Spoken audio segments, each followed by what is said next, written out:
সারা দেশে হামের প্রকোপে অনেক শিশু মারা যাচ্ছে। অনেকে এর জন্য টিকা কিংবা ভ্যাকসিনের অভাবকে দায়ী করছেন। আবার অনেকে রোগ প্রতিরোধক ভ্যাকসিন গ্রহণ করাকে পশ্চিমাদের ষড়যন্ত্র বলে মনে করে থাকেন। এ ব্যাপারে আপনার নামে অনেক ফটোকার্ড চোখে পড়েছে। এটি আসলে কতটুকু সঠিক? কোনো ঔষধ বা ভ্যাকসিনে ক্ষতিকর উপাদান আছে বলে প্রমাণ না থাকা সত্ত্বেও এমন অভিযোগ তোলা কি সঙ্গত?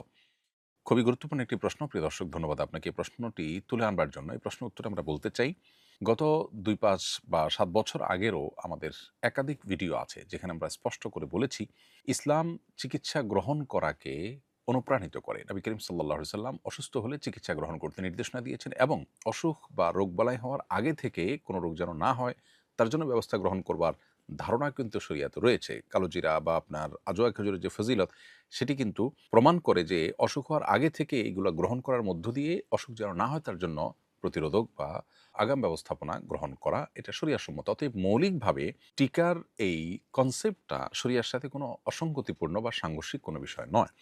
আমরা কোভিড-19 সময় যতটুকু মনে পড়ে আমার, যে আমরা বলেছিলাম পরিষ্কার করে, এবং এ বিষয়ে অনলাইনে নিশ্চয়ই আপনি ভিডিও পাবেন খুঁজে দেখলে, যে তখনও পর্যন্ত যেহেতু কোভিড-19 টিকার তেমন কোনো ক্ষতিকর সাইড এফেক্ট প্রকাশিত হয়েছিল না।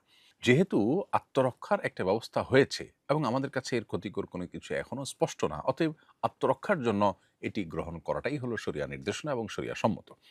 অতএব মৌলিকভাবে টিকার পুরো কনসেপ্টটার বিরোধিতা আমরা করেছি, এটা অসত্য।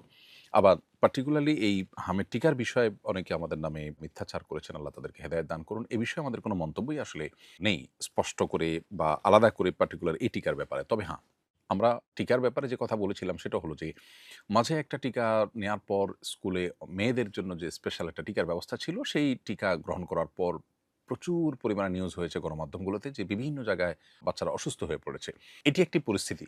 আরেকটি পরিস্থিতি হলো যে, যদিও প্রত্যেকটা ঔষধ বা আপনার টিকা এগুলো যথাযথ পরীক্ষা-নিরীক্ষার মাধ্যমে এটি যখন মানুষের জন্য উপযোগী প্রমাণিত হয়, প্রটোকল অনুযায়ী তারপরে সেটি মানুষের জন্য ব্যাপকভাবে দেয়ার কথা। আমরা বলেছিলাম যে কোনো টিকা বা কোনো ঔষধের যদি ক্ষতিকর দিক কারো কাছে প্রমাণিত হয়, প্রকাশিত হয়, সেটা বাচ্চার জন্য, বাচ্চার প্রসঙ্গ এসছে যেহেতু বাচ্চার জন্য বলি, যেহেতু স্কুলে মেয়েদের টিকা দেওয়ার ফলে অসুবিধা তৈরি হয়েছিল, বা বয়স্কদের জন্য হতে পারে। ধরুন এই যে কোভিড-19 টিকার এখন যে সাইড ইফেক্ট গুলো এখন বিশ্বব্যাপী আপনার আলোচিত হচ্ছে এবং উঠে আসছে। এর ফলশ্রুতিতে কেউ যদি এটা গ্রহণ না করতে চায়, সে অধিকার তার আছে।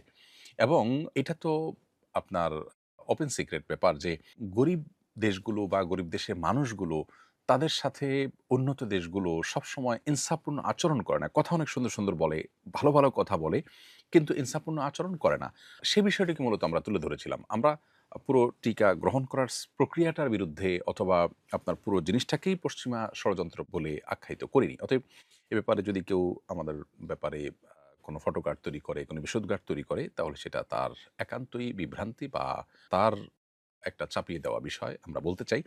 তবে একজন সচেতন অভিভাবক বা একজন সচেতন মানুষ তিনি ওষুধ হোক, টিকা হোক, যেটা গ্রহণ করছেন সেটা তার জন্য উপকারী না ক্ষতিকর, সেটার কোনো ক্ষতিকর দিক আছে কিনা, সাইড ইফেক্ট আছে কিনা, সে সম্পর্কে ওয়াকিবহাল থাকা, সে সম্পর্কে সচেতন থাকা, এটা তার কর্তব্যের অংশ। সেটা তিনি অবশ্যই তার বাচ্চার জন্য, তার নিজের জন্য সেটা বিবেচনা করবেন। কিন্তু মোটা দাগে এই বাচ্চাদের টিকা গ্রহণের এই প্রক্রিয়াটার বিরুদ্ধে আমাদের বক্তব্য যে দাঁড় করানোর চেষ্টা কেউ, কেউ করেছেন, এটা খুবই দুর্ভাগ্যজনক এবং অসঙ্গত। কোনো ঔষধ বা কোনো টিকা, কোনো ভ্যাকসিন এগুলোর ক্ষতিকর কোনো দিক প্রমাণিত না হওয়া সত্ত্বেও সেটাকে ক্ষতিকর বলা ঢালাওভাবে, এটা অবশ্যই অসঙ্গত কথা এবং এরকম কথা আমরা বলিনি। আমরা যেটুকু বলেছি সেটুকু আমি পরিষ্কার করবার চেষ্টা করেছি। অন্যের বাচ্চাকে দুধ পান করানোর জন্য কি স্বামীর অনুমতি নিতে হবে? অন্যের বাচ্চাকে দুধ পান করাবার জন্য স্বামীর অনুমতি নিতে হবে না। সেই দৃষ্টিকোণ থেকে দুধ পান করানো না করানো এটা তার এখতিয়ারভুক্ত বিষয় এবং তার একান্ত ব্যক্তিগত বিষয়। তারপরও দাম্পত্য জীবনে যেন কোনো প্রকার অশান্তি তৈরি না হয়, সেজন্য এই সমস্ত ইস্যুগুলোতে স্বামী স্ত্রী পরস্পর এর মধ্যে বোঝাপড়া থাকাটা গুরুত্বপূর্ণ এবং ভালো। স্বামীর উচিত যেমন স্ত্রীকে তার কোনো অধিকার থেকে বঞ্চিত না করা, তাকে কোনো কিছু চাপিয়ে না দেওয়া। স্ত্রীর উচিত যথাসম্ভব স্বামীর আনুগত্য করা এবং স্বামীর সুবিধা অসুবিধার দিকগুলোকে সবসময় বিবেচনায় রাখা। আকিকার পশু দান করে দিলে কি আকিকা আদায় হয়ে যাবে? উত্তর হলো, আকিকার পশু জবে করে তার গোশত আপনি খেতে পারেন, দান করে দিতে পারেন, তাতে আকিকা আদায় হয়ে যাবে ইনশাআল্লাহ। কিন্তু পশুর জবে করা ছাড়া শুধু পশুটা দিয়ে দিলেন কাউকে, তাতে কিন্তু আকিকা আদায় হবে না। এখানে জবে মাকসাদ, যার কারণে আল্লাহ সন্তুষ্টির উদ্দেশ্যে কোরবানির মতো করে পশু জবে করতে হবে, তাতেই আকিকা আদায় হবে। ইমানের সাথে মৃত্যু হওয়ার কি কোনো আমল আছে? জানাবেন প্লিজ। ইমানের সাথে মৃত্যু হওয়ার জন্য অনেক আমল আছে। সবচেয়ে বড় আমল হলো ঈমান আনয়ন করা এবং আত্মশুদ্ধি করা। অর্থাৎ নিজেকে পরিশুদ্ধ করবার চেষ্টা অব্যাহত রাখা হলো ঈমানের মৃত্যুর সবচেয়ে বড় এবং সবচেয়ে সাধারণ এবং কমন উপায়। কারণ কোরআন কারিমে আল্লাহ তাআলা বলেছেন, ফামান আমানা ওয়া আসলাহা ফালা খাউফুন আলাইহিম ওয়া লা হুম ইয়াহজানুন। যারা ঈমান আনবে এবং নিজের সংশোধন করে নিবে, তাদের কোনো পেরেশানি থাকবে না। অতএব ঈমান আনা এবং আত্মশুদ্ধি করা, নিজেকে সবসময় প্রতিনিয়ত ভুল থেকে সঠিকতার পথে নিয়ে আসার চেষ্টা অব্যাহত রাখা, এটাই হলো ঈমান মৃত্যুর সবচেয়ে বড় এবং কমন কারণ। পাশাপাশি বিভিন্ন আমলের বিনিময়ে জান্নাতের কথা বলা হয়েছে, শুভ পরিণতির কথা বলা হয়েছে, সবগুলোই ঈমানে মৃত্যুর আমল হিসাবে বিবেচিত হতে পারে। যেমন নবী করিম সাল্লাল্লাহু আলাইহি সাল্লাম আমাদেরকে দোয়া শিখিয়েছেন। আমরা যেন আল্লাহর কাছে দোয়া করি যে, আল্লাহ, আমরা যেন ভালো পরিণতির দেখা পাই, আমাদের পরিণাম যেন ভালো হয়। হোসনে খাতেমাহ বা শেষ পরিণাম যেন আমাদের ভালো হয়। অতএব আল্লাহ তাআলার কাছে সে দোয়া আমরা নিবেদন করতে পারি। আল্লাহ যেন আমাদেরকে মৃত্যু দেন ঈমানের সাথে। ওয়াতাওয়াফানি মুসলিমা, কোরআনে কোনো দোয়া আল্লাহ তাআলা আমাদেরকে শিখিয়েছেন, হে আল্লাহ, আমাকে মুসলিম করে আপনি মৃত্যুবরণ করুন। তো সেই দোয়াগুলো আমরা আল্লাহর কাছে নিবেদন করতে পারি। এর মাধ্যমে আশা করা যায় যে আমরা ঈমানের মৃত্যু লাভ করব। এর পাশাপাশি নবী করিম সাল্লাল্লাহু আলাইহি ওয়াসাল্লাম এবং আনসার এবং মুহাজির সাহাবীদের আদর্শ যদি কেউ ধারণ করেন, তার ফলশ্রুতিতেও ঈমানের মৃত্যু লাভ হওয়ার সম্ভাবনা এবং সুযোগ রয়েছে।